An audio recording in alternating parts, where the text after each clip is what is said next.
Road आहिनि उते तमामु घणी जेका ऐसा वणकारी कुदरती तौर थिए थी। ऐं मां सम्झां थो रमेश राजा साहब हींअर रिकॉर्डिंग जेको आहे सो लॻाए छॾी आहे ऐं हींअर असीं हिन प्रोग्राम जो बाक़ाइदा आगाज़ करियूं त आऊं शाह साईं जे बेतनि जे लाइ चाहींदुसि त शाह साईं जा बेत अॼु असांखे दोदो ख़ान खटियाण ॿुधाए। साईं महिरबानी वर यार मूंखे मंजूर भाउ रमेश भाई एतिरी ॼाण कोन्हे। ठीकु आहे।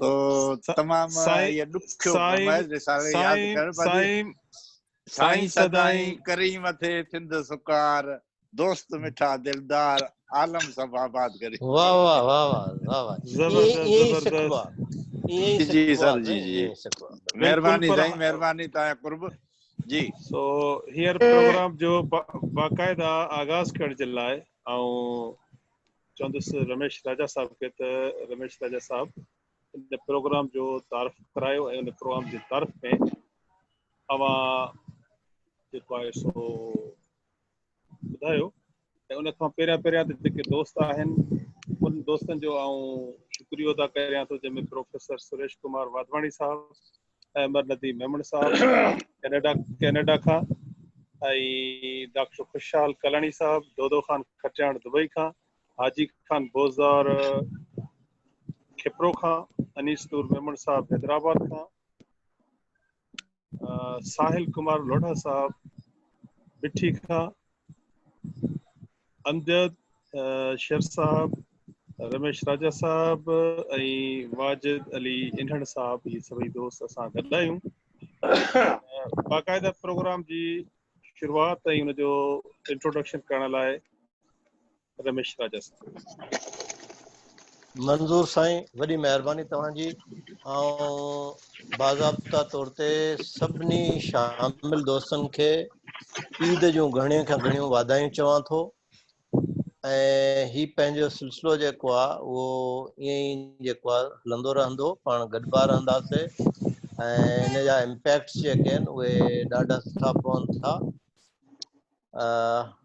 पाण अॼु ईद गॾिजाणीअ सां गॾोगॾु जेको मौज़ू रखियो आहे उहो इन्वायरमेंट आहे, ख़ासि तौर ते वणकारी आहे जेका सिंध में ऐं पाकिस्तान में ऐं हिते तमामु घटि पई थिए ऐं वण जेके आहिनि ॾींहों ॾींहुं घटिबा वञनि था, मक़सदु कटिजनि त था पर उन बुनियाद ते ओतिरा कॾहिं बि लॻनि कोन था। जीअं पाण नंढे हूंदे पंहिंजी उमिरि जे उन हिसे में वेंदासीं जवानीअ वारे में जॾहिं असां इलाइक़े में कंहिं दोस्त ॾे वेंदासीं त तव्हांखे नज़र ईंदो वाह ऐं वाहन सां गॾु टारियुनि जा वण ऐं उहो जॾहिं हवा लॻंदी त टारियुनि जा पन जेके आहिनि जीअं हिकिड़ी झणकार जेका आहे पैदा कंदा हुआ, हिकिड़ी मौसीक़ी पैदा कंदा हुआ, उन सां गॾु उन ते छांव हूंदी हुई, उहे सभु अॼु असां ॾिसूं था त सभु कटिजी चुकियूं आहिनि टारियूं, कंहिं बि एरीगेशन जे वाहन सां टारियूं कोन्हनि, वरी तव्हां ॿेला ॾिसो था कच्चे में उहे सभु कटिजी चुका आहिनि ऐं ईअं ई जेको आहे घरनि में ऐं ओताकुनि जे साम्हूं जेके निमुनि जा वण हूंदा जंहिंजे हेठां खटूं विझी वेबो मंझंदि जो लस्सी पीबी, उहे बि सभु जेके आहिनि रिवाज ऐं रस्मूं ऐं उहे सभु ख़तमु थी चुका आहिनि।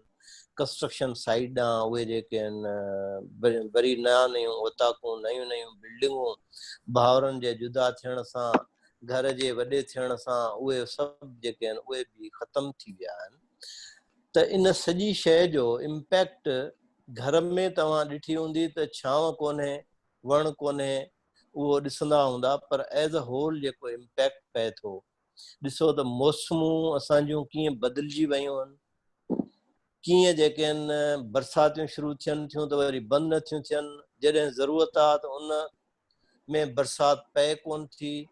त इन क़िस्म जूं जेके बि इहे शयूं आहिनि इहे असांखे अञा का ईंदड़ ॾुखियाईअ जो ॾसु ॾियनि थियूं पयूं।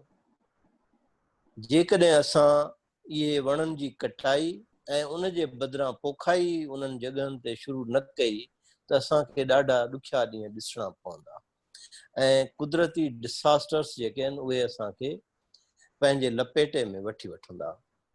सो उन जे करे पाण अॼु कोशिशि कईसूं त इन मौज़ूअ ते ॻाल्हायूं त सरकार ऐं ॿिया उहे त जेको कनि न कनि पर पाण पंहिंजे तौर ते छा था करे सघूं। छा पाण इहो करे सघूं था त हिकिड़ो वण जो ॿूटो पंहिंजे दोस्तनि सां गॾिजी किथे लॻाए उन जो फोटू जेको आहे उहो फेसबुक ते अपलोड करे सघूं था, जीअं असां ॿियनि कारगुज़ारनि जा फोटू जेके आहिनि उहे हणूं था त पाण खे कंहिं बि जॻह ते कंहिं नंढड़ी हिकिड़ो वॾो राइटर जेको आहे ओशो उनखे मूं हिकु दफ़ो पढ़ियो पियो त हुनखे कंहिं माण्हू चयो त यार मां ख़ुदकशी थो करणु चाहियां पर तोखां हिकिड़ी सलाह थो घुरणु चाहियां त सलाह ॾे त मां कयां या न कयां। त हो त फ्लूएंट आहे ऐं ॾाढो फ्री ॻाल्हाईंदड़ माण्हू आहे ओशो, त हुन त चयो जीअं ख़ुदकशी तोखे त करणी कोन्हे, तूं त आहे भाड़ियो माण्हू जो मूंखां थो पुछे, ख़ुदकशी कंदड़ माण्हू कॾहिं पुछंदो कोन्हे, पर जेकॾहिं तूं पुछे थो त आउं तोखे इहो चवंदुसि त ज़िंदगीअ में तमामु घणियूं उमेदूं मौजूदु आहिनि।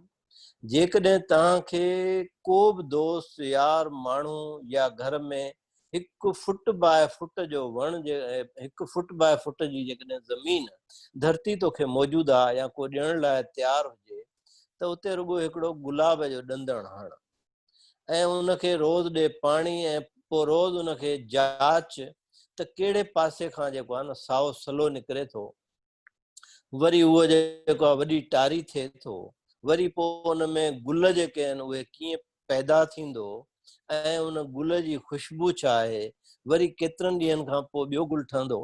त ईअं याने चवण जी मुराद हीअ आहे त वण बि असांजे ज़िंदगीअ में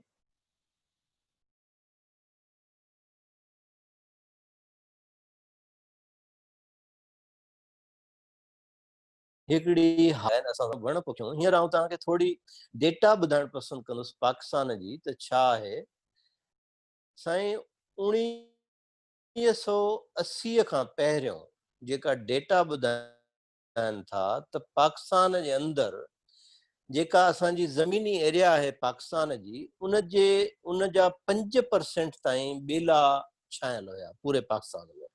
वधि में वधि ॿेला त पिंडी ऐं इन्हनि उतरनि इलाइक़नि में तव्हांखे ख़बर हूंदी, पर पूरे पाकिस्तान जे एरिया जे हिसाब सां 5% ते असांजा जंगलात जेके आहिनि उहे संभायल हुया। उहे हटी हटी हटी हींअर जेको आहे 2% वञी पूरे पाकिस्तान जे ज़मीन जो वञी बचिया आहिनि। जॾहिं त इंटरनेशनल जेके स्टैंडर्ड्स फिक्स थिया आहिनि अॼुकल्ह यूएनओ जेको फिक्स कया आहिनि उन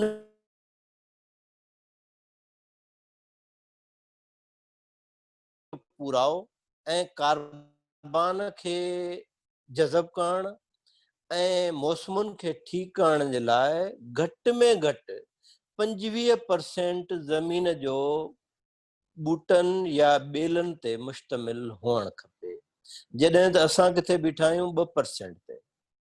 अचूं था ख़ासि तौर ते सिंध में हिन वक़्तु जेको आहे सिर्फ़ु 2.3 यानी पाकिस्तान खां थोड़ा मथे रुॻो इन कच्चे हुअण जे करे 2.3% ज़मीन ते सिंध जी ज़मीन ते ॿेला मुश्तमिल आहिनि या वण मुश्तमिल आहिनि, जेके 3 क़िस्मनि जा हिते ॿेला आहिनि पाकिस्तान में। इन पंहिंजे सिंध में तव्हांखे ख़बर आहे हिकिड़े कच्चे जो ॿेलो आहे, ॿिया पके जा ॿेला बि आहिनि ऐं टियां असांजा सामूंडी ॿेला आहिनि। उहे सभु माना उन हिसाब सां त तमामु घटि आहिनि, किथे 25% ऐं किथे 2.3%। त इनखे वधाइण जे लाइ थोरो असां सभिनी खे विजिलियंट थियणो पवंदो। उन जे लाइ तरीक़ो ही आहे त भला ॿियो न त असांजे ॻोठ में पंहिंजे टाउन में म्यूनिसिपल में या टाउन कमेटीअ में या पंहिंजे यूनियन काउंसिल में त पंहिंजो को वस हले थो। जेकॾहिं पाण चाहियूं त यूनियन काउंसिल जे टाउन कमेटी ऐं म्यूनिसिपल जे चेयरमैन खे त ख़त लिखी सघूं था त बाबा हिते ही जेको आहे वाह असांजे शहर जे भरिसां वहे थो, उनखे त न पाणीअ जी ज़रूरत आहे न ॿी आहे, उनजो जेको सॉइल आहे एतिरो मॉइस्ट हूंदो आहे जो रुॻो उते वण पोखण जी ज़रूरत आहे। त भाई तूं थोरा पैसा हेॾां करे वण पोख, या जेके रोड रस्ता आहिनि उन्हनि जे किनारनि सां वण पोखणु खपनि। ऐं पाण ॿियो स्टैंडर्ड हिकिड़ो इहो बि ॿुधायो वियो आहे त हिकु घर में घटि जेतिरा भाती आहिनि उन्हनि भातियुनि जे अंग जेतिरा वण चौदीवारी जे अंदरि हुजणु खपनि। इहो बि वर्ल्ड स्टैंडर्ड अॼुकल्ह आयो आहे। त तव्हां वधीक नथा करे सघो त घटि में घटि जेतिरा घर में भाती आहियो ओतिरा त वण हुजणु खपनि। ओतिरा त जेकॾहिं फ्लैट में रहो था त बूटा हुजणु खपनि, बालकनी में माण्हूअ खे रखणु खपनि। त इहो आहे। ऐं ॿी ख़तरनाक सूरत हाल जेका असां वटि हींअर आहे उहा इहा आहे त पाकिस्तान मौसमी जेके तब्दीलियूं थियनि पियूं दुनिया जे अंदरि तेज़ीअ सां, जन मुल्कनि जूं मौसमूं तब्दील थियनि थियूं, उन में हींअर पाकिस्तान जेको आहे 10 नंबर ते बीठो आहे। यानी तमामु ख़तरनाक सूरत हाल ते बीठो आहे जो इहे मौसमुनि जूं तब्दीलियूं, जंहिंमें कॾहिं त रुॻो पाणी ऐं मींहं हूंदा अणमुंदाइता, ऐं कॾहिं वरी जेको आहे ड्राउट हूंदा जंहिंमें असांजी धरती जेका आहे उहा सॼी ठोठ ऐं दराड़ूं उन जे अंदरि जेके आहिनि ॾार पइजी वेंदा। त इन खे जे बचाव जे लाइ पाण खे इहे क़दम खणणा पवंदा। ॿियो ॾिसो जेके रोड रस्ता वॾा आहिनि त उन्हनि खे बि पंहिंजो ॿिन्ही पासनि ॾांहुं, जीअं हाईवेज़ आहिनि त हाईवेज़ खे 220 फुट हुन पासे बि आहे, 220 फुट पासे हुन पासे बि ज़मीन आहे। त उहा ज़मीन पई आहे थी त उन्हनि ज़मीन खे बूटा लॻणु खपनि त जीअं इहे ट्रकूं बसूं या ट्रैफिक जेका उतां गुज़रे थी उन्हनि जो जेको धुओं वग़ैरह आहे उहो मक़सदु उहे बूटा खाई सघनि था, उनजी जॻह ते असांजी ऑक्सीजन जेका आहे उहा बि ॾींदा पिया। ऐं उन सां गॾोगॾु रेलवे तव्हां ॾिसो त रेलवे जी ज़मीन जेका आहे ऐं रेलवे जा मुलाज़िम जिन खे रोज़ कढण जूं ॻाल्हियूं पियूं अचनि, त आउं त चवां रेलवे जे कॾहिं उन्हनि खे दरख़्वास्तूं लिखजनि ऐं उनखे जेकॾहिं असां ॾिस ॾियूं त बाबा तव्हांजी ॿिन्ही पासे हेतिरी ज़मीन पई आहे, उन में तव्हां बूटा ऐं वण लॻायो ऐं उन्हनि वणनि जी रखवालीअ जे लाइ जन मुलाज़िमनि खे, जन ग़रीबनि खे तव्हां चओ था त ही एक्स्ट्रा आहिनि, उन्हनि खां उनजी देखभाल जो बि कमु वठो। त ईअं माण्हुनि खे यूटिलाइज़ बि करे सघे थो माण्हू, ऐं ईअं जेको आहे माण्हू बि ख़ुशि त भई हुननि खे हिकिड़ो कमु आहे मिलियो जेको आहे। त इन क़िस्म जूं शयूं आहिनि जेके असां जेकॾहिं कंदासूं त पाण इनखे बहितर बणाए सघूं था, पंहिंजे हिन माहौल खे सुठो बणाए सघूं था। बाक़ी तव्हां सभु दोस्त वेठा आहियो, सभिनी खां वरी बि तजवीज़ूं ऐं इहे गॾु कबियूं, ऐं इन तजवीज़ुनि जे आहर पाण बिल्कुलु सभु गॾिजी हिकिड़ी त इंटरनेट ते का पटिशन जेका आहे उहा वर्ल्ड लेवल जी साइन कंदासूं सभई। ऐं ॿियो ईअं छोटियूं मोटियूं दरख़्वास्तूं जेके आहिनि उहे बि ॾींदासीं जेके पंहिंजे टाउन कमेटी म्यूनिसिपलिटीज़ में।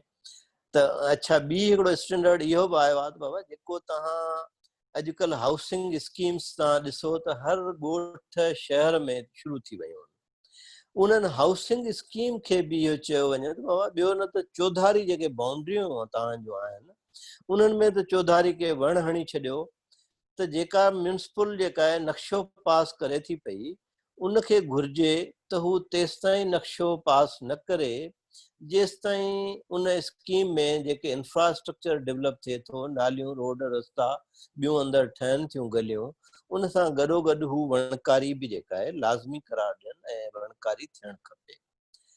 त पाण इन सभिनी ते करे सीरियस थींदासूं ऐं थिया आहियूं। ऐं इहे हिन प्रोग्राम खां पोइ बि दोस्त पंहिंजो ग्रुप जेको आहे उहो मौजूदु आहे, उन ते तजवीज़ूं हिक ॿिए खे ॾींदा रहूं त जीअं पंहिंजी सिंध ऐं हिन धरतीअ जी जेका ठोड़ी थी वई आहे उनखे हिकिड़ी साई वणनि जे चादर सां जेको आहे ढकियूं ऐं उनजी हुरमत जो ख़्यालु कयूं ऐं उनजी सूंह ऐं ख़ूबसूरती खे वधायूं। वॾी महिरबानी मंज़ूर भाउ। महिरबानी रमेश राजा साहब। इन केस जेकॾहिं असांजी हीअ मीटिंग डिस्कनेक्ट थिए त साॻे लिंक ते वरी दोस्त शामिल थी सघनि था। असीं जेके दोस्त आहियूं मुख़्तसर इन मौज़ूअ ते ॻाल्हाईंदासीं। ऐं हींअर आऊं गुज़ारिश कंदुसि त अनीस नूर मेमण साहब खे त हू पंहिंजा ख़्याल पेश करे। साईं अनीस नूर मेमण साहब। सर महिरबानी। सर वण या प्लांट्स जेके आहिनि से माहौल लाइ तमामु ज़रूरी आहिनि। इन्हनि जो अहमियत जो अंदाज़ो हिकिड़ी ॻाल्हि सां तव्हां करियो, जीअं असांजे जिस्म जे अंदरि लंग्स असां लाइ ज़रूरी आहिनि, साह जो जेको ज़रियो आहे सो लंग्स आहे, तीअं एनवायरमेंट जो आहे जो वण आहिनि से एनवायरमेंट जा लंग्स असीं हुनखे चवंदा आहियूं, छाकाणि जो इहे हवा खे ॾाढो साफ़ सुथरो रखनि था।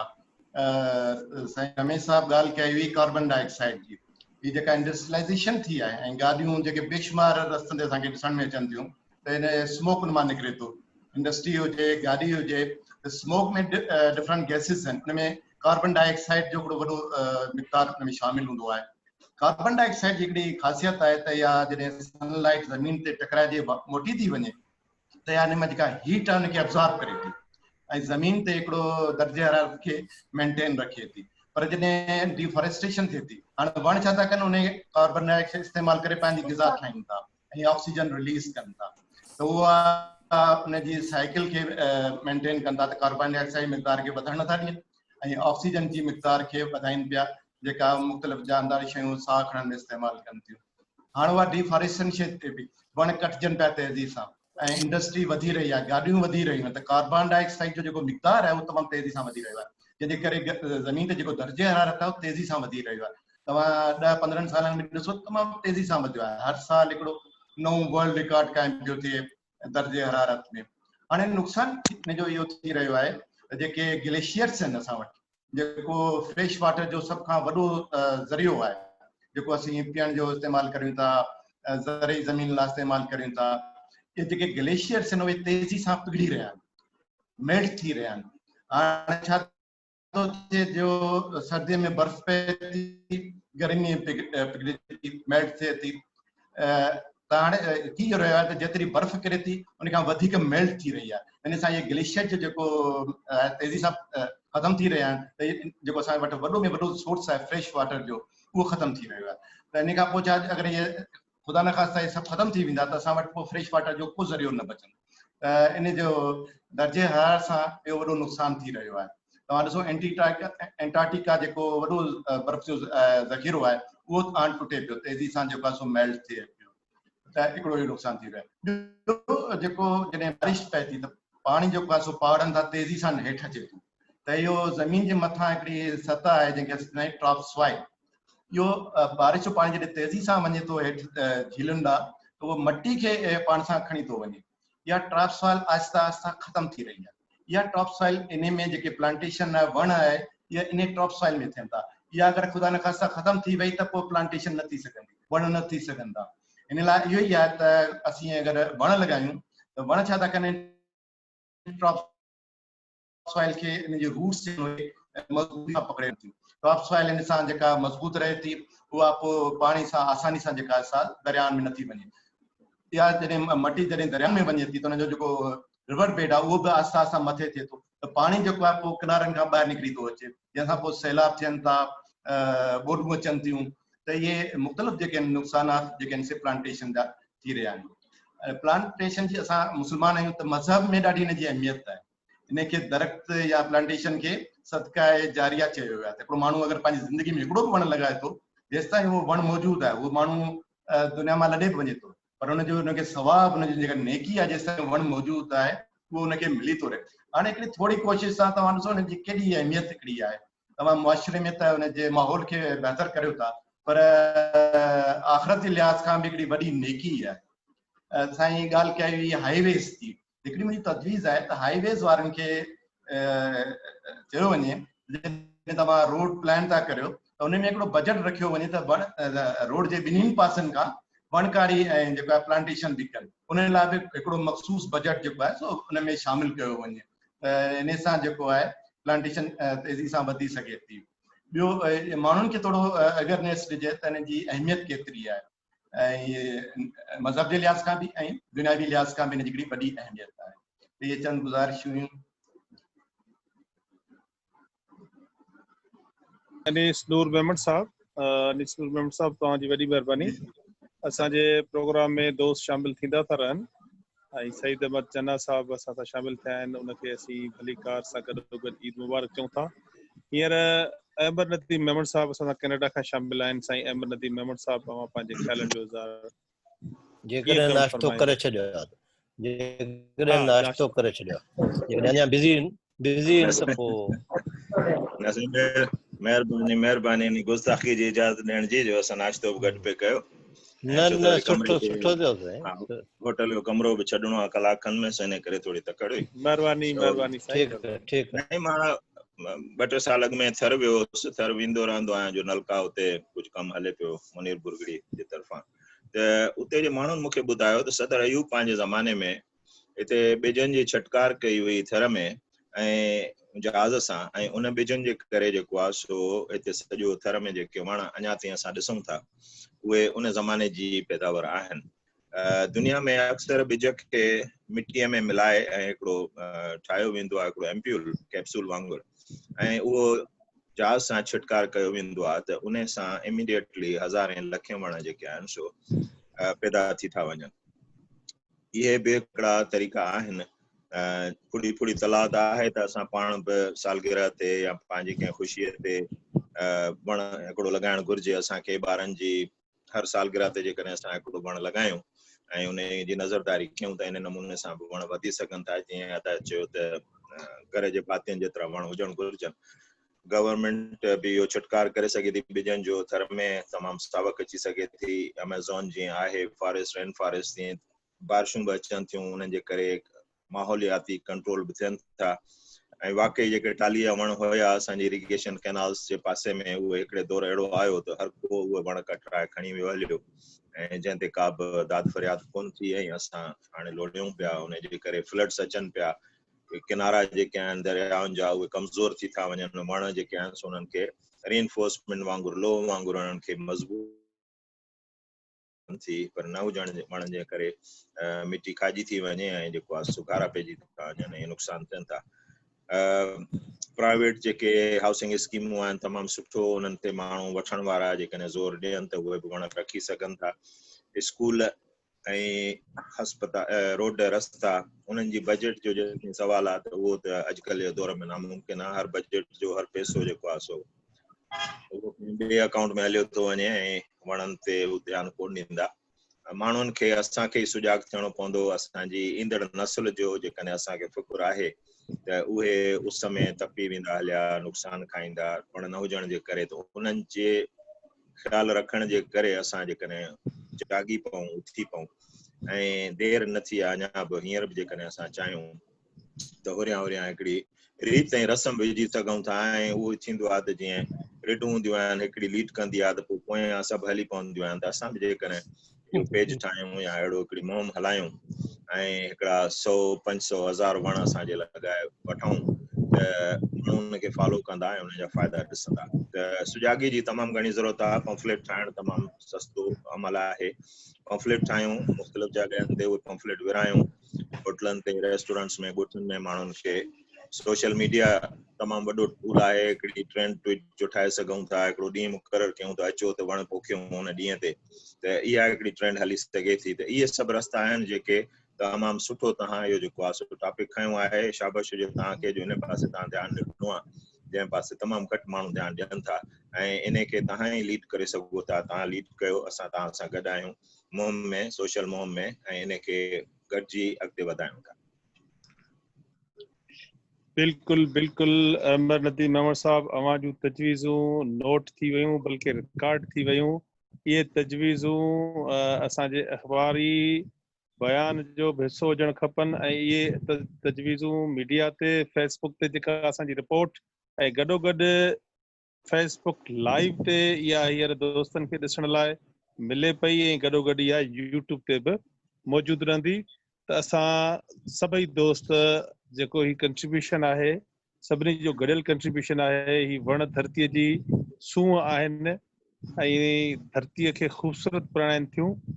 त असीं हिन ते गॾियल हिकिड़ो लाइ अमल ज़रूरु जोड़ींदासीं। असांजी अहिड़ी का करारदाद हुजणु खपे जीअं रमेश राजा साहब चयो, अवां चयो, उन सभिनी शयुनि खे आख़िर में असां कंक्लूड कंदासीं त असांखे छा करणु खपे। अनीस टूर मेमण साहब ज़बरदस्त ॻाल्हि ॿोल कई आहे। त हींअर असीं चाहींदासीं त इन हवाले सां साईं प्रोफेसर सुरेश कुमार वाधवाणी साहब पंहिंजा ख़्याल पेश करे। साईं सुरेश कुमार वाधवाणी साहब, असांजे प्रोग्राम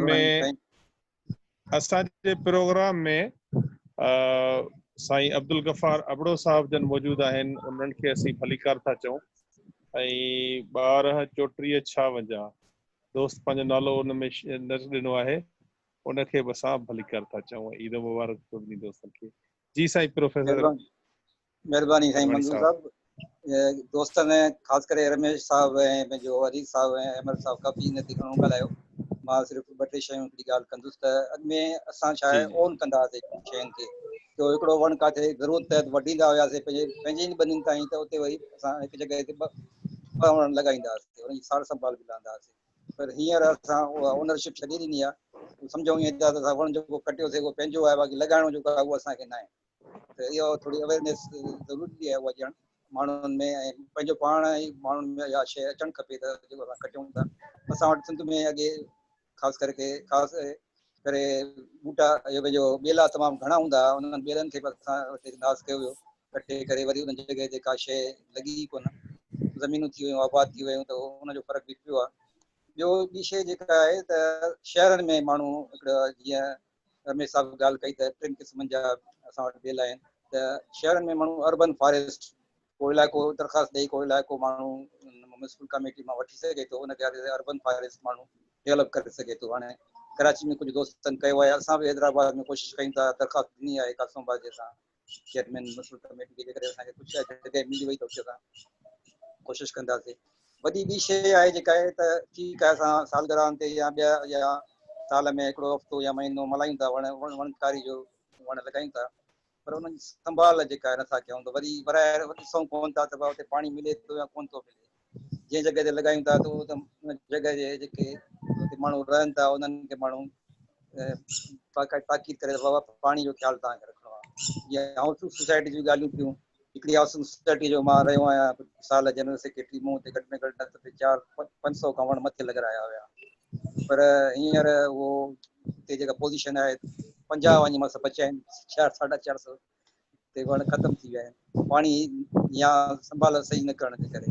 त उहा असली शइ इहा आहे संभाल करे माण्हू उन खां पोइ लॻाइण खां पोइ वरी उनजी संभाल बि करे, केयर बि करे, ऐं उनखे पंहिंजे जीअं माण्हू पंहिंजी शइ खे संभालींदो आहे ईअं संभाले त उहो वधीक बहितर थींदो। ऐं इहा दोस्त काफ़ी ॻाल्हाए चुका आहिनि, न ते मुंहिंजी 2-3 शयूं हुयूं जेके मूं अर्ज़ु कयूं। महिरबानी। वॾी महिरबानी साईं सुरेश कुमार वाधवाणी साहब तव्हांजी, थैंक यू वेरी मच। ॾाढी सुठियूं सलाहूं जेके आहिनि आयूं। हाणे असां वटि मौजूदु आहे डॉक्टर खुशहाल कालाणी साहब।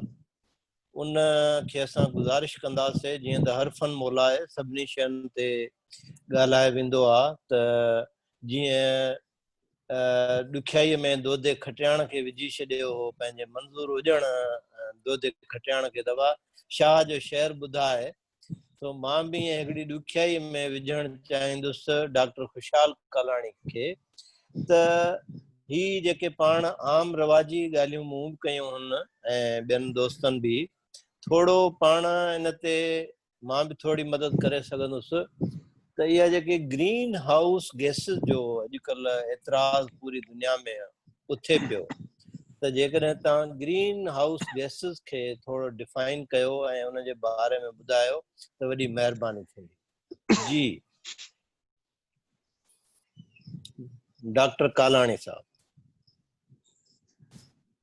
साईं कोन खुलियो आहे तव्हांजो माइक, अञा माइक कोन खुलियो अथव। माइक खोलिजो डॉक्टर कालाणी साहब, माइक। हाँ, जी हाणे ठीक थी वियो हाणे जी साईं। मूंखे हिकिड़ो मिंट ॾियो त ॿाहिरि को हमरा बीठो आहे, उनखे अंदरि खणी अचां। चलो ठीकु आहे। हा वठी अचो। असां वटि हींअर सारंग वरर साहब शामिल आहे मातली खां, ऐं असां सारंग वरड़ खे बि भलीकार था चऊं। ऐं असां वटि जेको दोस्त आहे 123456 1956 उनजो नालो दोस्त जो नथो अचे, ज़रूर असांखे ॿुधंदो हूंदो, त उहो पंहिंजी माइक खोले पंहिंजो तारीफ़ कराए।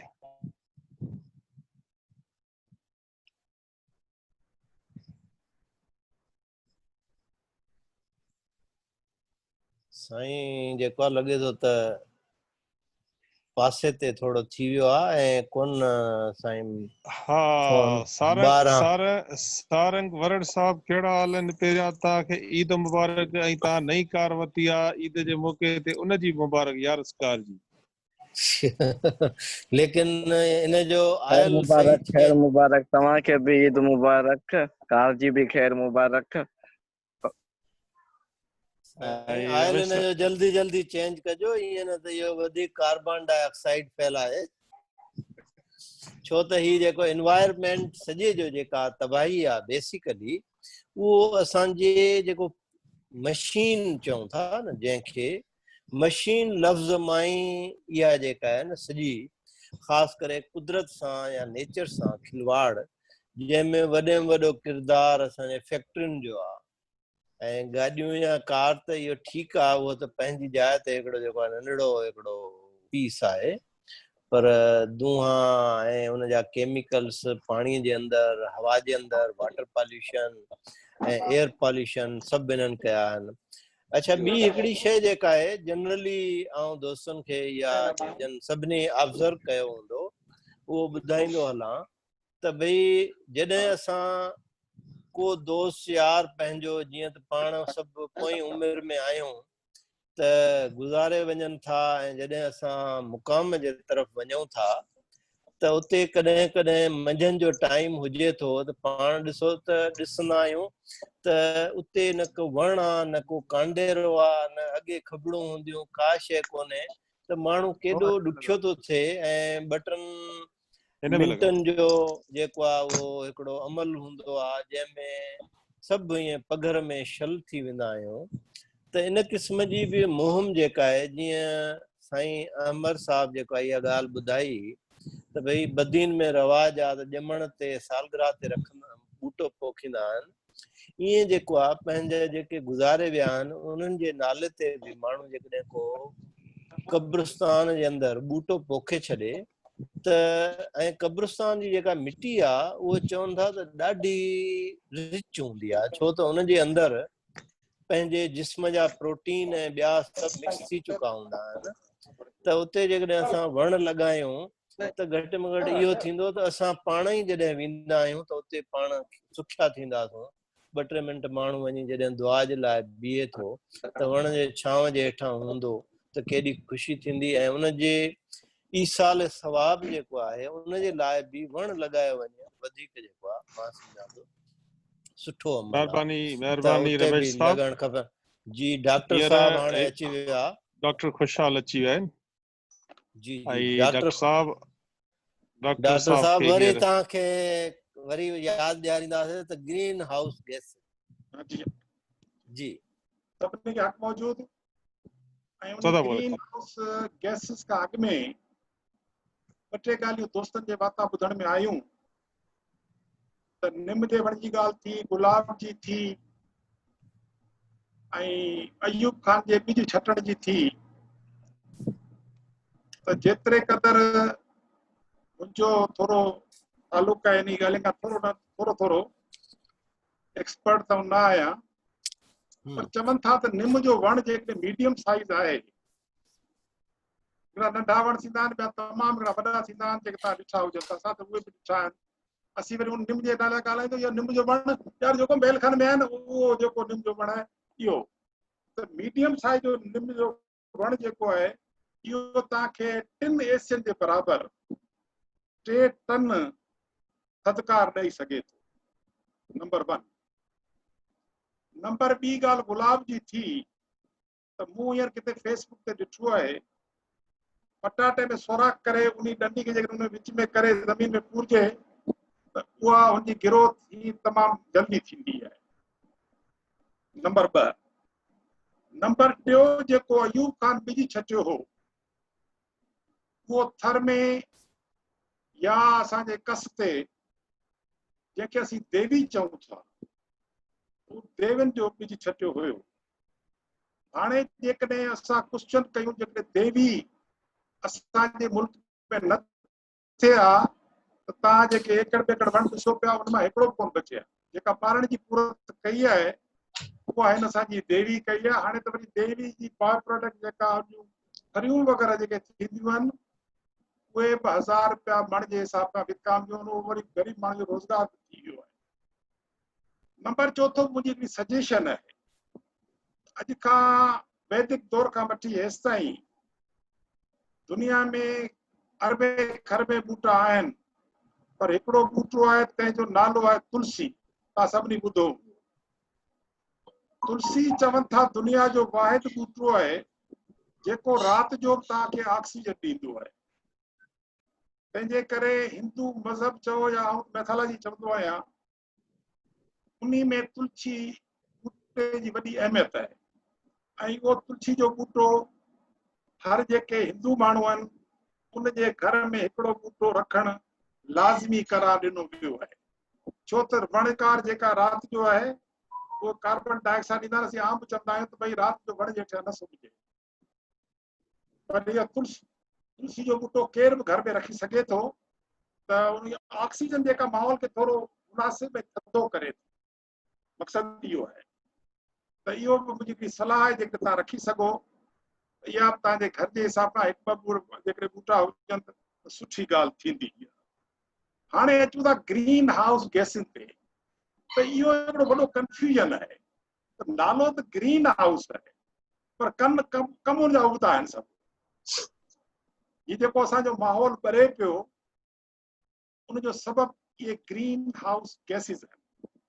त हाणे त वरी चऊं त भई ही ग्रीन हाउस गैसिस वजूद में कीअं आई। त 1896 में हिकिड़ो स्वीडिश साइंटिस्ट हुयो,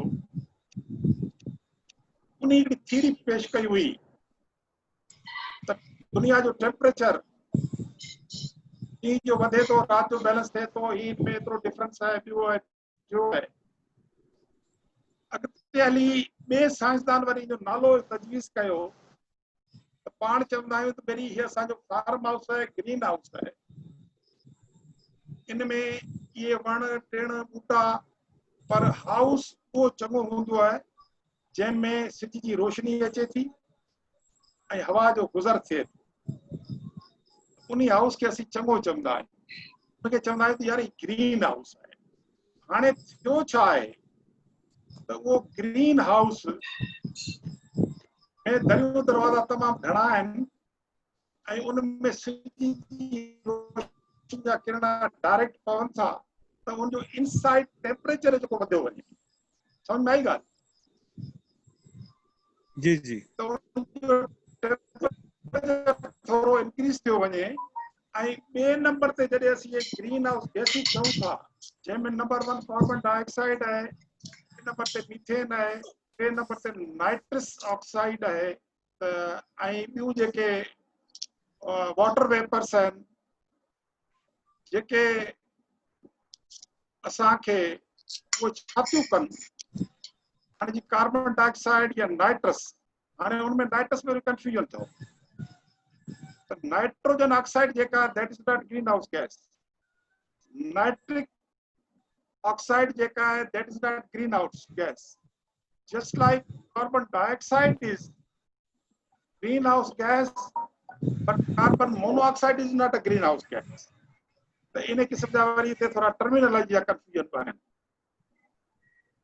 त मक़सदु इहो थियो त उन्ही हवाले सां इहा असांजो ग्रीन हाउस गैसिस छा थियूं कनि त उहे असांजी जेका हीट आहे जंहिंखे अॻिते हली एटमॉस्फेयर में एनवायरमेंट में वञिणो आहे उनखे इहे ग्रीन हाउस गैसिस ट्रैप कनि। ट्रैप करे पोइ उन मां जेका असांजा इंफ्रारेड रेज़ या रेडिएशन निकिरनि था उहा के मथे वञण पोइ थी ॾे हीट खे ऐं इन असांजे एटमॉस्फेयर खे वधीक गरम करे थी। ऐं उन ग्रीन हाउस गैसिस जो ठाहींदड़ असीं जेके वेठा आहियूं, मक़सदु आहे त दुनिया में 76 कार्बन डाइऑक्साइड आहे, 16% मीथेन आहे ऐं 6% जेको आहे नाइट्रस ऑक्साइड आहे। हाणे कार्बन डाइऑक्साइड जो मेन सोर्स जेको आहे इहो असांजो क्लोरोफ्लोरोकार्बन्स या फॉसिल फ्यूल जे कंबस्टन जे करे वधि वधि कार्बन डाइऑक्साइड जंहिंमें असीं चऊं था त तरक़ी था करियूं, इंडस्ट्रीज़, ही सभु जेके ऑटोमोबाइल्स या फैक्ट्रीज़, इहे शयूं जो मेन सोर्स जेको कार्बन डाइऑक्साइड जो आहे इहो आहे असांजो इहो combustion of the fossil fuel. बे नंबर ते मीथेन गैस जेका अचे थी इन जो रिच सोर्स जेको आहे इहो तव्हांजो एग्रीकल्चर आहे ऐं प्लस तव्हांजी जेका लाइफ स्टाइल ख़ासि करे जंहिंमें वॾा जानवर में ऐं ढगी अची था वञनि त उन्हनि जे स्टमक में अहिड़ो को रिएक्शन थिए थो खाधे खाइण खां पोइ जंहिंमें मीथेन जेका आहे जॾहिं जानवर बर्फ करे थो उन मां उहा मीथेन निकिरे थी ऐं साइंसदान चवनि था जेका बि मीथेन दुनिया में ॿिए खार थिए थी उनजी भेट में 18% वधीक लाइफ स्टॉक खां असांखे मीथेन मिले थी। हाणे रहियो जेको नाइट्रस ऑक्साइड जेको रहियो उहो वरी जेके असांजी इंडस्ट्रीज कारखाना वग़ैरह जेके आहिनि उनजा इहे टे सोर्स आहिनि कार्बन डाइऑक्साइड, मीथेन प्लस ही ऐं वाटर वेपर्स हिकिड़ी गैस आहे। वाटर वेपर्स एनवायरमेंट में हूंदी आहे उनजो साॻियो ई कमु आहे त उहा गर्मी खे ट्रैप करे थी ऐं ॿाहिरि वञणु एटमॉस्फेयर में एनवायरमेंट में उनखे छॾे कोन थी। तंहिंजे करे असांजो वातावरण जेको आहे डे बाय डे चवंदा 1/2 सेंटीग्रेड हर 5 साले इंक्रीज पियो थिए दुनिया जो ऐं इहो जेकॾहिं टेम्परेचर ईअं वधंदो रहियो त जेके low lying countries suppose that जी मालदीव आहे जेको सिर्फ़ु 1 मीटर मथे सतह समुंड खां इहे शहर ऐं ॿिया जेके किनारे जा शहर आहिनि उहे ॿुॾी सघनि था। हाणे ॻाल्हि थी त इहे जेके दुनिया में असांजा डेवलप कंट्रीज़ इन्हनि जो इन्हनि में हिसो केतिरो आहे अॼुकल्ह जेका कैलकुलेशन कई वञे थी त before number 1 was the America, number 2 was China, now China is number 1। China, America, India ऐं प्लस रशियन फेडरेशन ये असांजे एनवायरमेंट जे तबाही जा ये 4 सबब आहिनि जंहिं असांजी सॼी एनवायरमेंट खे तबाह करे। ऐं ॿिए नंबर ते ॻाल्हि हली पई त वण सिर्फ़ु दुनिया जी ख़ूबसूरती न आहे, वण जेके आहिनि उहे दुनिया जा लंग आहिनि, दुनिया जा फिफड़ आहिनि।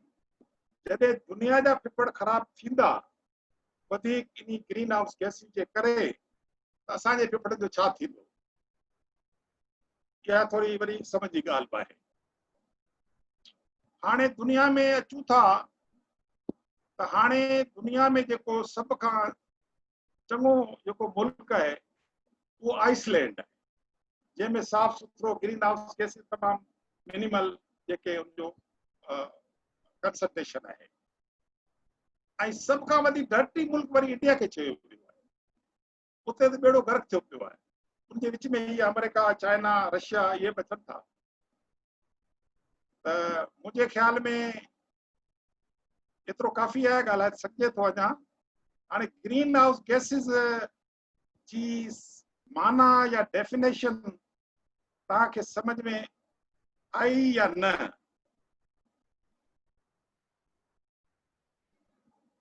राजा साहब। बिल्कुल बिल्कुल साईं समझ में अचे पई। ग्रीन हाउस जेको आहे गैस असांखे इहो सम्झ में आयो त 3-4 जेके इहे जेके मोहलिक गैसूं आहिनि जंहिंमें कार्बन आहे ऐं तव्हांजी नाइट्रस आहे ऐं तव्हांजो जेको आहे मीथेन आहे ऐं वाटर वेपर्स जेके आहिनि उहे 4 गैसूं जेके आहिनि इहे ख़तरनाक जेके आहिनि उहे छा थियूं कनि असांजे माहौल में जेका गर्मी वधी वई आहे उनजो सिंपल इहो आहे साईं जीअं गऊं में ढगी जो भाण चयो उहो भाण वाकई ऐं इन सां गॾु यूरिया वारो भाण जेको आहे उहो बि इन जे करे तव्हां ॾिसंदो त जिते जिते बि बनियूं ऐं इहो आहिनि जॾहिं ऑर्गेनिक तरीक़े सां थींदियूं त थधिकारो हाणे वण बि कोन आहिनि उन सां गॾु वरी इहे गैसिस जेके आहिनि इहे केमिकल्स वधी विया आहिनि जिन अची करे असांजे इनखे अहिड़ो कयो आहे माहौल खे जो असां हब्स ऐं जेका गर्मी आहे उहा असां जेसि ताईं मथे वञी सघूं था उन हद ताईं इहे गैसिस ऐं गर्मी रहे थी, जंहिंजे करे तव्हांजो एनवायरमेंट सॼो जेको आहे उहो ख़राबु ऐं चेंज थी चुको आहे। जी साईं डॉक्टर साहब। पर हाणे वरी सुठी ख़बर इहा बि आई आहे, सभु कचो पको ई वरी महिरबानी थी आहे कोरोना जी। हा हा, रीबिल्डिंग ऐं रिकंस्ट्रक्शन थिए पई एनवायरमेंट जी ऐं दुनिया जे ग्लोब जी। तंहिंमें चवनि था ओज़ोन में जेके सोराख वग़ैरह हुआ, जेके होल हुआ, उहे बंदि थी विया आहिनि। इहा ॾाढी सुठी ख़बर आहे। ऐं हींअर बि जेके फैक्ट्रियूं वग़ैरह जेके बंदि थियूं, इन हवाले खां चवां थो त इहो 100 साल खां पोइ न पर 50 साल खां पोइ अहिड़ी मश्किल थियणु खपे त दुनिया घटि में घटि थी सघे। छो त दुनिया जी आबादी हींअर 7.8 बिलियन आहे ऐं तव्हांखे ख़बर हुअणु खपे त हिन ग्लोब जी टोटल कैपेसिटी जेका आहे that is not more than 9 billion। Share न कर बिल्कुल बेटे ही के पोस्ट के शेयर ही न कर, भले वो सही है गलत है। माइक कंहिंजी खुलियल आहे, महिरबानी महिरबानी माइक के दोस्त जी खुलियल आहे, माइक उहा बंदि थिए। महिरबानी डॉक्टर खुशहाल कालाणी साहब, तमामु सुठी जेका असांखे ॼाण फराहम कई गैसिस जे हवाले सां, ग्रीन हाउसिस गैस जे हवाले सां, ऐं उहो जेको तव्हां सबक़ु असांखे पढ़ायो उहो सबक़ु यादि करे तव्हांखे रमेश राजा साहब ॿुधायो।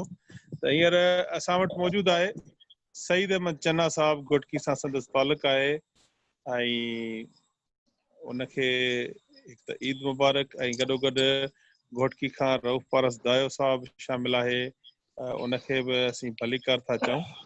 ऐं आउं सम्झां थो त रऊफ़ पारस दायो साहब जी माइक खुलियल आहे, ऐं कॾहिं कॾहिं हुनजी माइक बंदि हूंदी आहे त रऊफ़ साहब जेकॾहिं कुझु ॻाल्हाइणु चाहे त उहो ॻाल्हाए सघे थो।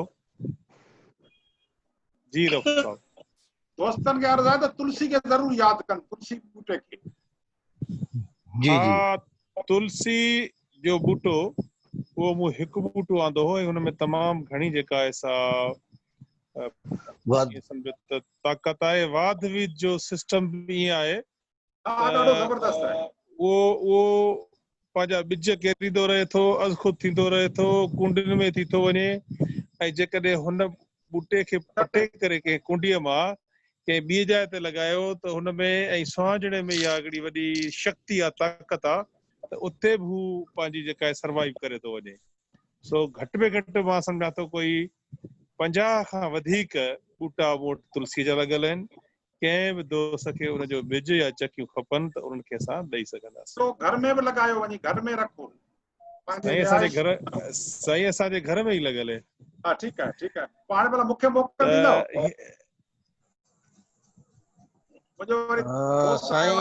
साईं डॉक्टर साहब जेको आहे साईं, सभ खां पहिरियों त डॉक्टर साहब खे वाधायूं ॾिजनि जो हू हींअर कोरोना खां झेड़ो करे ऐं आज़ादु थियो आहे।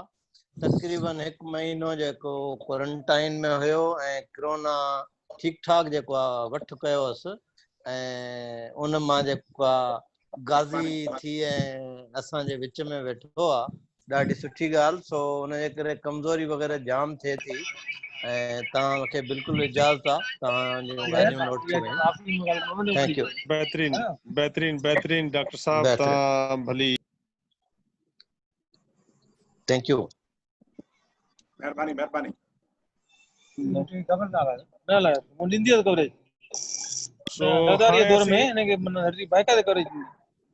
हींअर असीं चाहींदासीं त असांजा हाजी खान वोज़ार साहब मुखातिब थिए खिपरो खां। जी साईं, अस्सलाम वालेकुम मंजूर साहब। वालेकुम सलाम हाजी खान। ईद मुबारक। खैर मुंहिंजो जेको ताल्लुक़ आहे वो अछड़े थर जे शहर सां आहे। सही। अछड़े थर में जेको हिकिड़ो नायाब बूटो आहे, कुंवार बूटी जंहिंखे एलोवेरा वाला बि चवनि था। मूं उन्हनि खे इहो अवेयर कयो त हिन जी पूरी दुनिया में वॾी डिमांड आहे। तंहिंजे करे इहो ॿूटो जेको आहे बग़ैर पाणी जे थिए थो, तंहिंजे करे तव्हां इहो लॻायो। इहा अवेयरनेस ॾियण खां पोइ कुझु हदनि ते माण्हू इहे ॿूटा हया आहिनि। ॿूटा हणण खां पोइ उते जेको आहे उनजी डिमांड कुझु वधी आहे, छो इहो ॿूटो जेको आहे हिकमत जे हवाले सां, दवाउनि जे हवाले सां ऐं कॉस्मेटिक जे हवाले सां बि आहे। ऐं ॿियो असांजे तालुके में 22,000 एकड़ जेको ॿेलो हुयो उहो हींअर वढिजी चुको आहे, उते हींअर कब्ज़ा थी चुका आहिनि। कंहिं दौर में असांखे त ॿेले खां गुज़रंदे डपु थींदो हो, पर हींअर का बि उते शइ न आहे। इहो बि हिकिड़ो चवणु चाहियां थो। हिकिड़ो बिल्कुलु गज़ल आहे साईं, बिल्कुलु बिल्कुलु। तव्हां खां सवा जा ॾींहं बणिया, वाह, हिजर जी विसल खां तो बि नींहं बणिया। वाह वाह।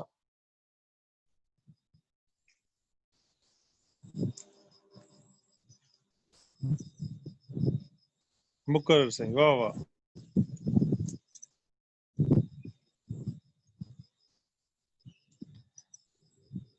ऐं सम्झा थो हाजी खान वटि लाइट वई ऐं उनजो गज़ल जेको आहे सो लिखियल हो, उन करे हाजी खान लाइट जे हवाले थी वियो। हा, लाइट जे हवाले थी वियो। असां वटि अब्दुल जब्बार चांग साहब मौजूदु आहे हैंगोर जा खां, ऐं हू गुज़िरियल ॿियो प्रोग्राम आहे जंहिंमें शामिल थिए थो। ऐं असांजो साथी आहे शकील शेख साहब, उहो बि असां सां शामिल थियो आहे। ऐं ही ॿई दोस्त जेके आहिनि से सहाफ़ी आहिनि, सहाफ़त सां हुनजो लाॻापो आहे। ऐं शकील शेख साहब जेको आहे RNN न्यूज़ जो एडिटर आहे, ऐं जेको आहे सो अब्दुल जब्बार चांग साहब टाइम न्यूज़ ऐं कुझु अख़बारुनि सां हुनजो तालुक़ु आहे। सो हाजी खान असांखे ॾाढी सुठी एलोवेरा जे हवाले सां ॼाण ॿुधाई। शायदि त ॼाण रहिजी वई अध में, शायदि मूंखे कुझु ॿ टे सुवाल हुन खां हुया त इहो अछड़ो थर किथां खां ऐं केसि ताईं हेॾे अॻिते वञे थो, ऐं इहो पुछणो छो त मां हिकिड़े को मज़मून जेको आहे लिखी रहियो हुउसि त अछड़े थर में ॾुकार जेको आहे उहो छो थो अचे, ऐं जेको असांजो असुल थर आहे उन में हींअर ॾुकार छो नथो अचे। छो त असुल जेको थर आहे उन में ॾुकार तमामु घणा ईंदा, गुज़रियल 3 सालनि खां 2 खां उते ॾुकार नथो अचे, पर अछड़े थर में अचे थो। त आउं हुन ते कुझु लिखां पियो त मूं चयो त इहो हुन खां पुछूं आहे। तव्हां ॿुधायो मंज़ूर साहब त किथां थो शुरू थिए अछड़ो थर? हा, अछड़ो थर नारे खां शुरूआति थिए थी हुनजी, ऐं उहो खिपरो ताईं वञे थो सिलसिलो। ऐं उन जूं जेके जाग्राफाई हदूं आहिनि उहे हिंदुस्तान इंडिया सां बि मिलनि थियूं। त इहो हिकिड़ो वसी जेको इहो इलाइक़ो आहे, खिपरो खां वेंदे चूंडको नारो इन इलाइक़े में, इनखे अछड़ो थर चइजे थो। ऐं उहा वारी जेका आहे उनजो जेको रंग आहे उहो अछो थो थिए। त उते अॼु असांखे ख़बर पई आहे त एलोवेरा जेका आहे उते थिए थी पई। मुंहिंजो वञणु थींदो आहे खिपरो ऐं चूंडको इन सॼे इलाइक़े में, ऐं सॼी सिंध में घुमंदो रहां थो, वेंदो रहां थो कमकार जे हवाले सां बि, दोस्तनि सां मेल जोल जे हवाले सां। त हाजी खान साहब सां असांजी मुलाक़ातूं थींदियूं रहंदियूं खिपरो में। पर असां इहे जेके ॿेला आहिनि एलोवेरा जा जेके ख़ुदि थियनि थियूं उहे उते वञी ज़रूरु ॾिसंदासीं। त हींअर असीं चाहींदासीं त दोदो ख़ान खटियाण असां वटि मौजूदु आहे। त दोदो ख़ान खटियाण असां सां हिन मौज़ू जे हवाले सां या जेको कुझु बि ॻाल्हाइणु चाहे त दोदो ख़ान खटियाण दुबई खां असां सां हर प्रोग्राम में शामिल रहंदो आहे। इहे संदसि मोहबतूं आहिनि त उहो असांजो इंतिहाई प्यारो दोस्त आहे, ऐं ॾाढो समाजी हवाले सां, इल्मी हवाले सां ऐं दोस्त नवाज़ आहे दोदो ख़ान। दोस्तनि जो हल्को हुनजो सॼी सिंध में, पूरे पाकिस्तान में, पर इंटरनेशनल जॻह ते रहे थो त पूरी दुनिया में हुनजे दोस्तनि जो हल्को आहे। जी दादा भाउ। महिरबानी मंज़ूर भाउ, रमेश भाउ, तव्हांजी महिरबानी जो असांखे यादि कयो अथव, असांखे टाइम ॾियो था। ऐं रमेश भाई तमामु ॾाढियूं सुठियूं ॻाल्हियूं ॿुधायूं, पर वरी विच में जो कुझु पर्सनल फोन वोन विया अचनि थोरो, ऐं आउट थी वियो, हलियो लीव करे वियो, हलियो पंहिंजी ही मीटिंग। ऐं रमेश राजा जेके ॻाल्हियूं ॿुधायूं अॻे दौर मंझि त इहे ओताकूं हूंदियूं हुयूं, कचहरियूं हूंदियूं हुयूं, वॾा वण हूंदा हुआ, उते खटियूं रखी वेंदा हुआसीं, लस्सियूं पीअंदा हुआसीं। इन रमेश भाई असांजे तमामु पुराणियूं यादियूं ताज़ियूं असांजूं करे छॾियूं। ऐं जिते मूं जनमु वरितो ॻोठ अर्दाणी खटियाण में, जिते असांजी ज़मीन आहे, उते सिर्फ़ु असांजी ज़मीन में असांजो ई घरु हूंदो। किलोमीटर 2 किलोमीटर ते कंहिं ॿिए माण्हू जो घरु कोन हूंदो। ऐं मुंहिंजे घर जे अंदरि ई 15-20 निमूं हूंदियूं हुयूं। ऐं उहे निमूं बि एतिरियूं त जेके वॾियूं हूंदियूं हुयूं, जे 2 माण्हू भाकुर पाइनि तॾहिं बि उनजे भाकुर में उनजो थोरो कोन ईंदो हो। ऐं पोइ उते उन्हनि जे अॻियां बसि मेंहियूं बि ॿधियूं पयूं हूंदियूं हुयूं, घोड़ी बि ॿधी पई हूंदी असांजी, ऐं ॾाढो मज़ो हूंदो हो। ऐं कुराड़ियूं रलियूं पयूं उन्हनि जे हेठां सिबंदियूं हुयूं, ऐं ॾाढो मज़ो ईंदो हुयो। पर हाणे उहे बि आस्ते आस्ते ख़तमु थी वियूं आहिनि हलियूं। अञा एतिरा वण कोन्हनि, पर वढिजी वियूं आहिनि हलियूं। पर अञा बि मूं वटि काफ़ी निमनि जा वण आहिनि, बबरनि जा वण आहिनि। ऐं अॼु ॾींहुं ताईं को वण पोखे त कोन सघियो आहियां, पर जेके बचियल आहिनि उन्हनि जी हिफ़ाज़त ज़रूरु कंदो आहियां। वेंदो आहियां जॾहिं बि उते घुमंदो आहियां त पोइ 1-2 वञा वढियल उन में ॾिसंदो आहियां, पोइ उनजी इंक्वायरी कंदो आहियां, बाबा हिनखे छो वढियो वियो आहे, तव्हांखे तकलीफ़ कॾी ॾिनी, ऐं उन्हनि खे न वढियो, ऐं उन्हनि खे वधि में वधि उन्हनि खे बचाइण जी कोशिशि कंदो आहियां। त इन हवाले सां हीअ ॾाढो प्रोग्राम सुठो रहियो असांजो, ॾाढो सुठो दोस्तनि खे ॿुधोसीं ऐं कुझु ॻाल्हियूं सिखियूंसीं दोस्तनि खां। तव्हांजी वॾी महिरबानी मंज़ूर भाउ, रमेश भाउ, महिरबानी तव्हां लख लाइ असांखे तव्हां टाइम ॾिनो। महिरबानी दोदा ख़ान खटाण साहब। हींअर असीं चाहींदासीं सईद चन्ना साहब असां सां मुखातिब थिए। सईद साहब पाणी पी करे पी वठो। इन विच में मंज़ूर साहब हिकिड़ी ॻाल्हि कबी त ही जेको अछड़े थर में जेको ॿेलो कब्ज़ो थी चुको आहे सॼो, ऐं असां इहो था सम्झूं त जेको असांजे कच्चे वारो ॿेलो आहे उहो बि जागीरदारनि ऐं ॿियनि जे कब्ज़े में ई आहे। त छा असां एतिराज़ था कयूं त छा जीअं माण्हुनि खे बांदी बणायो थो वञे, हारियुनि नारियुनि खे बॉन्डेड लेबर्स आहिनि, ईअं छा वणनि खे ऐं ॿेलनि खे बि बांदी बणाए छॾिबो आहे? ऐं असां हिन फोरम तां इहो मुतालबो था कयूं त इन्हनि वणनि जी जल्दी, इन्हनि ॿेलनि जी जल्दी आज़ादी इन्हनि खे ॾिनी वञे। वण ॿूटा ऐं इहे जेके आहिनि इहे आज़ादु हुजणु खपनि। इन्हनि खे ईअं बांदी बणाए ऐं पंहिंजी रखियल बणाए ऐं उन्हनि खे कटे सटे ख़तमु करणु मुनासिब न आहे। इन लाइ सरकार जेका जोगा उपा वठे। बिल्कुलु रमेश भाउ, ये तव्हांजी ॻाल्हि दुरुस्त आहे त जागीरदारी निज़ाम में जागीरदार न सिर्फ़ु उन पंहिंजी ज़मीन ते पर कच्चे जी बनी उहा पंहिंजे सुख सां हाणे लीज़ कराए विया आहिनि। ऐं दरिया जे अंदरि बि जेके ज़मीनूं आबाद थियनि थियूं उहे बि गॾोगॾु जेके औकाफ़ खाते जूं ज़मीनूं आहिनि उहे बि केतिरनि सालनि खां हुन वटि कब्ज़े हेठि आहिनि। ॿेले खाते जूं जेके ज़मीनूं आहिनि उहे बि जागीरदारनि जे कब्ज़े हेठि आहिनि। ऐं हर साल उन्हनि खे कंहिं न कंहिं तरीक़े सां वरी मिली थियूं वञनि ऐं उहो पंहिंजे तरीक़े सां हुनखे पंहिंजे कंट्रोल में रखियो था अचनि। गॾोगॾु जेको अछो थर आहे या जेको रेगिस्तानी इलाइक़ो आहे असांजो, उते जेको खबड़ थींदो हो, कंडी थींदी, बूह थींदो, ॿेर थींदी हुई, ॼामूरी ॿेर थींदा हुआ, उन्हनि खे जेके बैनुल सूबाई हिकिड़ा ग्रोह आहिनि जंहिंमें अफ़गानिस्तान जा माण्हू ऐं ॿियनि सूबनि जा बलूचिस्तान खां माण्हू अचनि था, उहे सर्दियुनि में वॾा हिकिड़ा कटक अचनि था ऐं पोइ वणनि जी वाढी कनि था ऐं उन्हनि खे वढे करे ट्रैक्टर ट्रालियुनि ते खणी वरी उनखे पंहिंजे पंहिंजे घरनि में प्लाटनि ते स्टॉक कनि था। त उन ते हाणे हिकिड़ी आवाज़ टीवीअ ते बि रिपोर्ट आई हुई त उन ते फॉरेस्ट वारनि कुझु एक्शन ज़रूरु वरितो आहे, पर उहो काफ़ी न आहे। वणनि खे जेको बांदी बणायो वियो आहे या जेको हुननि खे ख़तमु कयो थो वञे, इहो सिलसिलो बंदि थियणु खपे। असीं हुनजी मज़मत था करियूं ऐं जागीरदारी जेके जागीरदार आहिनि उन्हनि खे बि उहो असीं चऊं था त उहे वणनि सां जेका ज़्यादती आहे ऐं जेका ॿेले खाते जी ज़मीन आहे उन्हनि ते ॿेलाई हुजणु खपनि। त हींअर सईद चन्ना साहब तव्हां पंहिंजे ख़्यालनि जो इज़हार करियो। साईं वॾी महिरबानी मंज़ूर साहब, रमेश साहब, पहिरियां त सभिनी दोस्तनि खे ईद जी मुबारकूं हुजनि।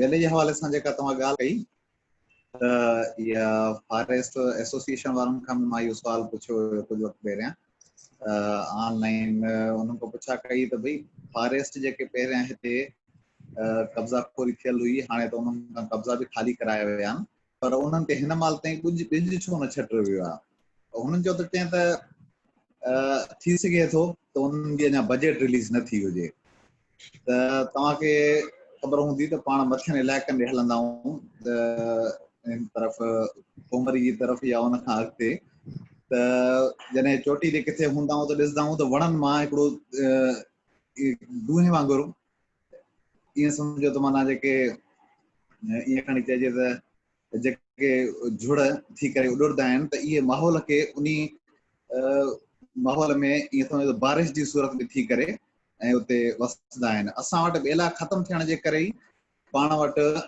अक्सर हर साल सावण ॾिसंदा हुआसीं कंहिं दौर में पर हाणे त सावण ख़तमु थी चुको आहे ऐं ॿेलनि जे ख़तमु थियण जे करे सो इन जे करे ज़रूरी आहे त असांखे इंडिविजुअल तौर ते बि पंहिंजूं कोशिशूं वठणु घुरिजनि मां त अक्सर वीकेंड ते पंहिंजे नंढड़नि सां गॾु मुख़्तलिफ़ जॻहियुनि ते वञी करे ऐं वण लॻाईंदो आहियां कोशिशि कंदो आहियां हिकु ॿ जेके लॻी सघंदा आहिनि जीअं तव्हां कंहिं असांजी मुक़ाम जी ॻाल्हि कई त मुक़ाम बि हिकिड़ी बहितरीनु जॻह आहे वण लॻाइण जे लाइ ऐं मां काफ़ी ॿ टे दफ़ा मुक़ाम में बि वण लॻाया आहिनि ऐं मां पंहिंजे घर में बि हालांकि मुंहिंजी नंढड़ी जॻह आहे पर उन में मां 2-3 ॿूटा लॻाईंदो आहियां पोइ जॾहिं 2-3 महीननि जा थींदा आहिनि त पंहिंजे मिटनि खे मिंथूं करे चवंदो आहियां त बाबा मां जॻह तव्हां सिलेक्ट कयो पंहिंजे घर में ऐं मां अची करे पाण तव्हांखे लॻाए ॾियां थो पियो सो इंडिविजुअल असांखे हर माण्हू खे इहा कोशिशि करणु घुरिजे इहा बल्कि मुहिम हलाइणु घुरिजे असांखे गॾिजी सोशल मीडिया ते बि मुहिम हलाइणु घुरिजे ताकी इन में हर कंहिंजो पंहिंजो किरदारु हुजणु घुरिजे वॾी महिरबानी सईद चना साहब साईं अब्दुल गफ़ार अबड़ो साहब जन मौजूद आहिनि साईं अब्दुल गफ़ार अबड़ो साहब अवां ख़ुशि आहियो ख़ैर ख़ैरियत बिल्कुलु ठीकु आहियो जेकॾहिं अवां कुझु चवणु चाहियो त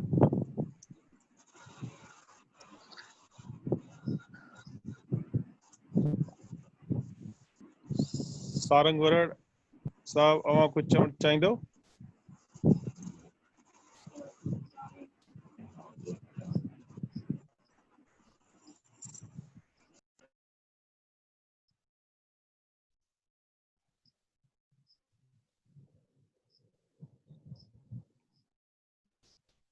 अमजद शर साहब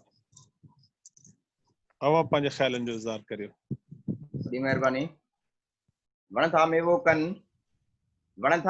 कनि पाण न खाइनि पंहिंजो ठिकर भितर लापड़ियूं धूणा धार सहनि सभु बेफरियो था फरनि बुंद वालारी पंहिंजी अॼु जे दौर में अॻूणे वक़्त खां वठी अॼु जे दौर ताईं वणनि जो बहितरीनु किरदारु रहियो आहे अक्सर साईं ॿाराड़ी में स्कूल तोड़े आम कचहरियूं या उताकूं जेके हूंदियूं आहिनि वणनि जे हेठां ई कयूं वेंदियूं आहिनि कचहरियूं कयूं वेंदियूं आहिनि मेला मलाखड़ा कया वेंदा आहिनि ऐं फ़क़ीर वग़ैरह कचहरी वग़ैरह कंदा पोइ दौर में उहो बि वणनि जे हेठां ई कंदा पर अॼु जे दौर में काफ़ी ॾिठो थो वञे त वणनि जो दस्तूर ख़तमु थी रहियो आहे पर कुझु असांजा नौजवान दानिश्वर अदीब उन कोशिश में आहिनि जेके प्रोग्राम असां बि कया आहिनि अॻियां बि प्रोग्राम थी रहिया आहिनि इन्हनि वणनि जी पोख जे बारे में इहो थियणु घुरिजे बिल्कुलु वणनि जी पोख खे थियणु घुरिजे ऐं हर जॻह ते इहे पोखणु घुरिजनि इन मां काफ़ी फ़ाइदा आहिनि काफ़ी दोस्तनि डिस्कस करे चुका आहिनि वधीक मां वक़्तु न वठंदुमि वॾी महिरबानी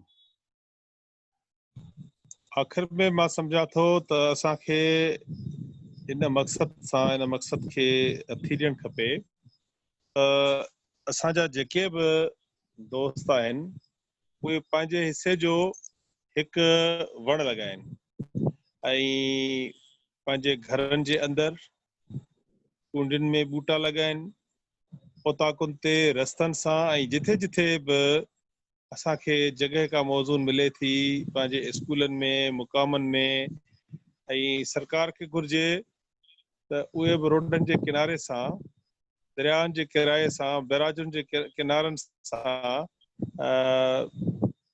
रोडनि ऐं रस्तनि ते शहरनि में स्कीमूं जेके आहिनि रहाइशी स्कीमूं उन्हनि में वण लॻाइनि जीअं असांजी हीअ धरती जेका आहे उहा सरसब्ज़ शादाब रहे ऐं असांजो जेको ईंदड़ नस्ल आहे उनखे हीअ धरती ख़ूबसूरत ऐं शादाब ऐं सुहिणी ऐं दिलकश नज़र अचे त जीअं ईंदड़ नस्ल असां ते फ़ख्र करे त असांजो जेको ऑक्सीजन जो जेको ज़रियो आहिनि वण, त असांखे मुफ़्त में जेका ऑक्सीजन जेका आहे उहा वणनि जे ज़रिए मिले थी, उहा वधि खां वधि असांखे मिलणु घुरिजे। ऐं क्लाइमेट जे हवाले सां पूरी दुनिया खे, न सिर्फ़ु सिंध पाकिस्तान पर पूरी दुनिया जा जेके माण्हू आहिनि उन्हनि जे लाइ इहो मैसेज आहे त उहे इन जे लाइ कोशिशूं वठनि। छो त जॾहिं बि किथे का बदअमनी थिए थी या का क्राइम या किथे को सोशल क्राइम थिए थो, उहो उन इलाइक़े खे नुक़सानु ॾिए थो, छो त उन जा असरात उते था थियनि। पर जॾहिं क्लाइमेट चेंज थिए थो त उन जा जेके नुक़सान आहिनि उहे पूरी दुनिया में थियनि था, छो त आबहवा जा असर उहे पूरी दुनिया ते उन अंदाज़ में पवनि था पिया। त असांखे इन हवाले सां पंहिंजे हिसे जा वण लॻाइण खपनि, पंहिंजे प्यारनि जे नाले सां वण लॻाइण खपनि ऐं उन्हनि जी असांखे निगहदाश्त करणु खपे, उन्हनि खे असां औलाद जीअं ॾिसूं। ऐं असांखे नंढा नंढा ॿूटा बि लॻाइण खपनि, पर कुझु अहिड़ा ॿूटा बि जंहिंमें ॼमूं आहे, चिकू आहे ऐं फ्रूट ॾींदड़ वण आहिनि, अंब आहिनि, उहे लॻाइण खपनि। असांखे लेसूड़ी, गेदूड़ी, गिदामिड़ी इन क़िस्म जा जेके असांजा देसी वण आहिनि, टारी आहे ऐं ॿिया जेके वण आहिनि उहे असांखे देसी वण लॻाइण खपनि। ऐं ख़ासि करे उहे फ्रूट जा वण जंहिंमें ज़ैतून थिए थो, भली इहे ॾाढ़ू थियनि था, भली असां कॾहिं कॾहिं चवंदा आहियूं त उन्हनि जो जेको आहे सो फसल जेको आहे उहो सुठो नथो थिए, पर उन्हनि जो फसल कहिड़ो बि थो थिए, असांजा जेके पखी आहिनि उहे ॿूटनि जा जेके आहिनि से जेके फसल थियनि था, मेवा थियनि था, उहे ॾाढे शौक़ सां खाइनि था। हिन धरतीअ ते जेके बि जीवत आहिनि, पखी आहिनि, उन्हनि जो बि हक़ आहे त उहे मुख़्तलिफ़ मेवा, वणनि में लॻल मेवा उहे खाइनि ऐं हू पंहिंजी ज़िंदगी ख़ुशि गुज़ारनि ऐं वणनि ते हू जेको आहे सो पंहिंजो क़याम कनि, पंहिंजा बचा पैदा कनि, हुननि जा नसल वधनि। ईअं ई असांखे लिम जूं जेके निमूरियूं आहिनि उहे किथे जेकॾहिं थियनि थियूं त असांखे मुख़्तलिफ़ जेके जंगलात जा इलाइक़ा आहिनि उते असांखे पाण वञी छॾणु खपनि। गाॾीअ में किथे वञिजे थो त खणी वञजनि, जिथे पाणी नज़र अचे थो उते रोडनि रस्तनि ते असांखे उहे फिटी करणु खपनि त उहे जेकॾहिं थी विया उन्हनि मां कुझु वण बि बची पिया त उन माहौल खे सुधारण में, आबहवा खे सुधारण में, क्लाइमेट खे ठीकु करण में उन्हनि जो वॾो किरदारु हूंदो।